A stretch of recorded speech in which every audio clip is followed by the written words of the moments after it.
अल्लाह जे कुरान खां पुछो त क़दर जे राह जो शान कहिड़ो आहे।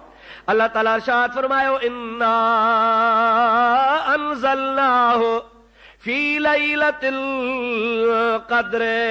ऐ मुंहिंजा प्यारा हबीब करीम सल्लल्लाहु अलैहि वसल्लम तू दुनिया खे चई ॿुधाए त जेको इज़त शान मान वारो अल्लाह जो कुरान आहे, रब करीम जे ज़ात बाबरकात पाक कुरान मजीद खे लो महफूज़ तां जॾहिं लाहिण जो इरादो फरमायो, रब करीम जी ज़ात बाबरकात फरमाए तो मुंहिंजी तमन्ना हुई, मुंहिंजी रब जी ख्वाहिश हुई, अल्लाह ताला जे ज़ात जो इरादो हो त इन कुरान इज़त ऐं अज़मत वारे कुरान के अहिड़ी रात में नाज़िल कयां जेका सभिनी रातुनि में इज़त वारी हुजे। उहा कहिड़ी रात हुई? क़दर जी रात हुई। इन्ना अंज़लनाहु बेशक असां कुरान खे नाज़िल कयो आहे फी लैलतिल क़द्र इन क़द्र जे रात में। वमा अदराक मा लैलतुल क़द्र। ऐ प्यारा नबी पाक तोखे ख़बर हुजण खपे त क़द्र जी रात छा आहे। वमा अदराक मां लैलतुल क़द्र।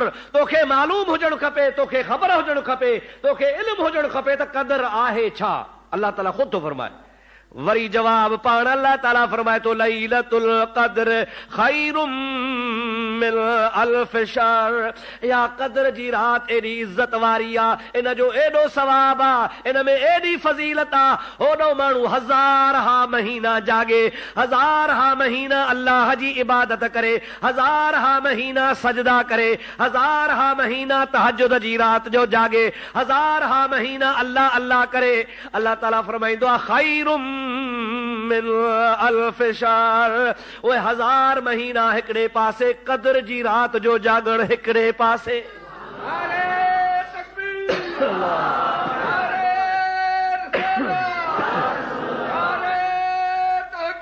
हक चार यार। क़द्र जी रात हिकिड़े पासे, उन्हनि खां बि क़द्र। या अल्लाह कीअं बहितरा। अल्लाह ताला जी ज़ात बाबरकात फरमाए तो तनज़्ज़लुल मलाइकतु वर्रूहु फीहा बिइज़्नि रब्बिहिम मिन कुल्लि अम्र। अल्लाह तबारक व तआला जल जलालहु अमन वालो फरमाईंदो आहे इन क़द्र वारी रात में अल्लाह जे रहमत जा मलाइक हेठि लही ईंदा आहिनि ऐं अल्लाह ताला जल जलालहु अमन वालो जा मलाइक हर किस्म जी रहमत ऐं ख़ैर ऐं बरकत उम्मत लाइ खणी ईंदा आहिनि। मलाइक खाली कोन ईंदा आहिनि पर वर्रूह मलाइकनि सां गॾु रूहुल अमीन बि हूंदो आहे।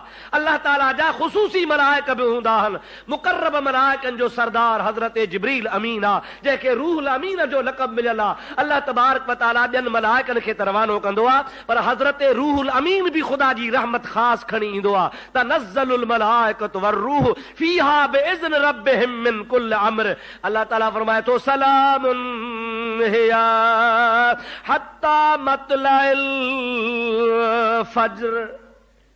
हिते हिकिड़ो मुग़ालतो आहे, आम माण्हुनि जे ज़ुबान ते हूंदो आहे, उन जी तव्हांखे मां क़ुरान शरीफ़ जे इन आयत जे रोशनी में वज़ाहत करे ॿुधायां।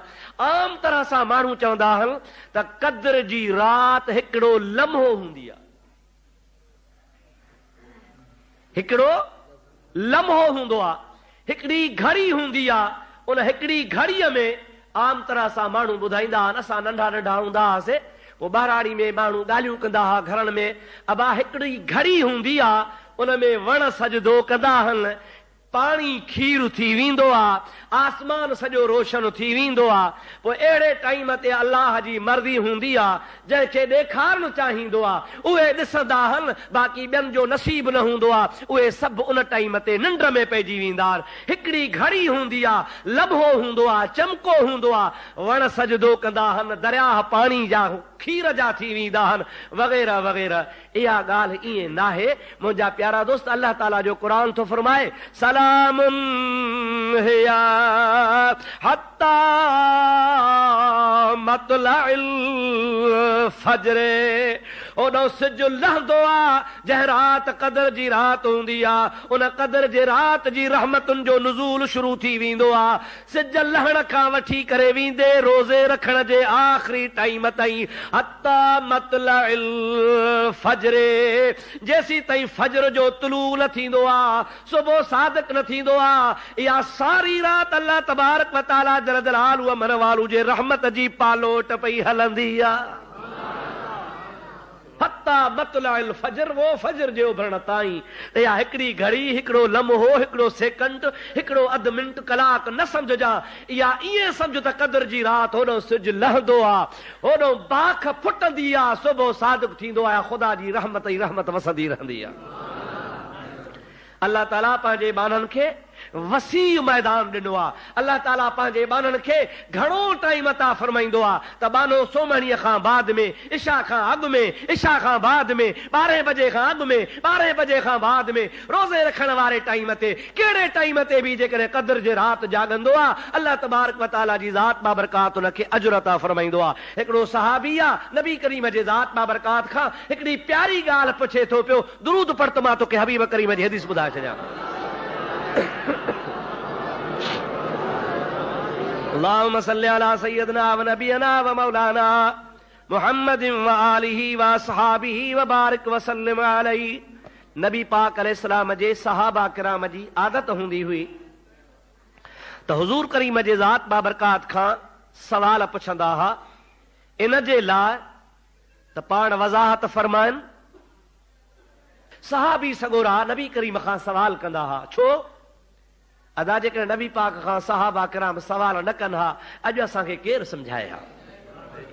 हबीबन करीमन जी ज़ात बाबरकात खां हिकिड़ो सहाबी सवाल थो करे, या रसूल अल्लाह सल्लल्लाहु अलैहि वसल्लम, क़द्र जे रात जे जागण जो सवाब उन शख्स खे मिलंदो जेको मग़रिब खां वठी करे फजर ताईं जागे, या आधी रात खां बाद जागे, या रात जो कुझु हिस्सो जागे, कंहिंखे सवाब मिलंदो? अजीब सवाल आहे, ॾाढो मज़ेदार सवाल आहे त मग़रिब खां वठी कंटिन्यू मुसलसिल यको लगातार सिज लहे ऐं जागण शुरू करे, निमाज़ूं नफ़िल ज़िक्र फ़िक्र, उन खां पोइ इशा पढ़े, वरी ख़ुदा जे ज़िक्र में अता त फजर थी वञे, अखी न बूटे, इनखे क़द्र जो सवाब मिलंदो? या कलाक जाॻियो, वरी सुतो, वरी उथियो, वरी ज़िक्र कयईं, वरी पंहिंजो कमकार बि कयईं, मानी खाधई, बिस्तरे ते थोरो लेटियो, चांहि पीतई, वरी घुमी फिरी आयो, वरी तस्बीह खणी ज़िक्र फ़िक्र कंदो रहियो। त नबी पाक खां पुछो थो ने, या हबीब अल्लाह, ॿुधायो त उनखे सवाब क़द्र जे रात जो मिलंदो या सारी रात जागण वारे खे? कुराला सय्यदना व नबियना मौलाना मुहम्मदिन व आलिहि व असहाबिहि व अज़वाजिहि व बारिक व सल्लिम अलैहि। हबीबन करीमन सल्लल्लाहु अलैहि वसल्लम जी ज़ात बाबरकात इरशाद फरमायो, ओ मुंहिंजा सहाबी, मूंखे अल्लाह ताला रहमत लिल आलमीन करे मोकिलियो आहे। मां उम्मत खे चई छॾियो आहे, यस्सिरू वला तुअस्सिरू, आसानी कयो, उम्मत ते ॾुखियाई न कयो, बशरू वला तुनफ़िरू, ख़ुशख़बरियूं ॿुधायो, नफ़रत न ॾियारियो। मां तव्हांखे ॿुधाए थो छॾियां, जेको शख़्स भली हिकिड़ी घड़ी क़द्र जे रात जाॻंदो, उनखे बि अल्लाह तबारक व तआला क़द्र जे रात जेतिरो सवाब अता फरमाईंदो। सॼी रात जागे, क़द्र जी रात मिली वियसि त हुनखे क़द्र जे रात जो सवाब। पर क़द्र वारी रात में हिकिड़ो लम्हो बि जाॻियो आहे, 2 नफ़िल पढ़िया अथई, 4 नफ़िल पढ़िया अथई, 100 दुरूद पढ़ियो अथई, क़ुरान पाक जे हिकिड़े पारे जी तिलावत कई अथई, 2-3 नफ़िल पढ़िया अथई, रब करीम जी ज़ात बाबरकात जो हबीब पाक फरमाए थो, अल्लाह ताला वटि खोटी कान हूंदी आहे, उन थोरे अमल वारे खे बि अल्लाह ताला जी ज़ात बाबरकात क़द्र जे रात जो सवाब अता फरमाईंदो आहे। ज़ात बाबरकात जी ख़िदमत में हिकिड़ो सहाबी आयो आहे, या रसूल अल्लाह, जेके दौलतमंद माण्हू आहिनि, दौलतमंद, उहे ज़कात बि ॾियनि था, फितरो बि ॾियनि था, ख़ैरात बि ॾियनि था, क़ुर्बानी बि कनि था, असां मिस्कीन आहियूं, असां वटि त कुझु कोन्हे को, असांखे अहिड़ो अमल ॾसियो जो असां हुननि जे बराबरि थियूं। सरकार फरमाइनि था, अचो त ॾसियांव। हे ॻाल्हि तवजो सां ॿुधिजो।